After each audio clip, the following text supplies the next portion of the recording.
அமரன் படத்தில் தனது செல்போன் எண்ணை அனுமதியின்றி பயன்படுத்தியதாக கூறி சென்னையைச் சேர்ந்த இளைஞர் உயர்நீதிமன்றத்தில் இன்று வழக்கு தொடர்ந்துள்ளார். அதில் தனக்கு ஏற்பட்ட மன உளைச்சலுக்காக படக்குழு 1,10,00,000 ரூபாய் இழப்பீடு வழங்க வேண்டும் என அவர் வலியுறுத்தியுள்ளார்.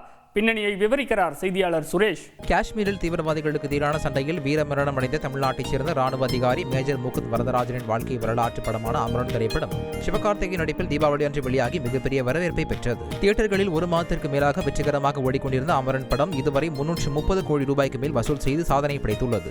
இந்த படத்தில் நடிகை சாய் பல்லவி ஒரு துண்டு சீட்டில் தனது தொலைபேசி எண்ணை சிவகார்த்திகேயனிடம் கொடுப்பது போன்ற காட்சி இடம்பெற்றிருந்தது. ஆனால் அந்த தொலைபேசி எண் தன்னுடையது என உரிமை கோரியுள்ள சென்னையைச் சேர்ந்த இளைஞர் வாகிசன் அமரன் படம் வெளியானதில் இருந்து ஏராளமான அழைப்புகள் வருவதால் மன உளைச்சல் ஏற்பட்டுள்ளதாக சென்னை உயர்நீதிமன்றத்தில் இன்று வழக்கு ஒன்றை தாக்கல் செய்துள்ளார்.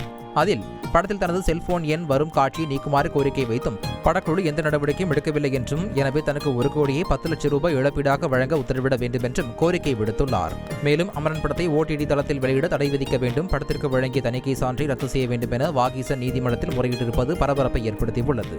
செய்தியாளர் சதீஷ் முருகன் வழங்கும் கூடுதல் தகவல். தனது எண்ணிற்கு இந்தியா மட்டுமின்றி வெளிநாடுகளில் இருந்தும் தொடர்ச்சியாக ஆயிரக்கணக்கான தொலைபேசி அழைப்புகள் வருவதால் அந்த தொலைபேசி அழைப்புகளுடைய விவரங்களை தொலைத்தொடர்பு நிறுவனம் வழங்க உத்தரவிட வேண்டும் என தனது மனுவில் வாகிசன் தெரிவித்திருக்கிறார். இந்த மனு மீதான விசாரணை விரைவில் வரும் என்று எதிர்பார்க்கப்படுகிறது. ரஞ்சித். நன்றி சதீஷ் முருகன். செய்திகளை உடனுக்குடன் தெரிந்து கொள்ள உடனே சப்ஸ்கிரைப் பண்ணுங்க.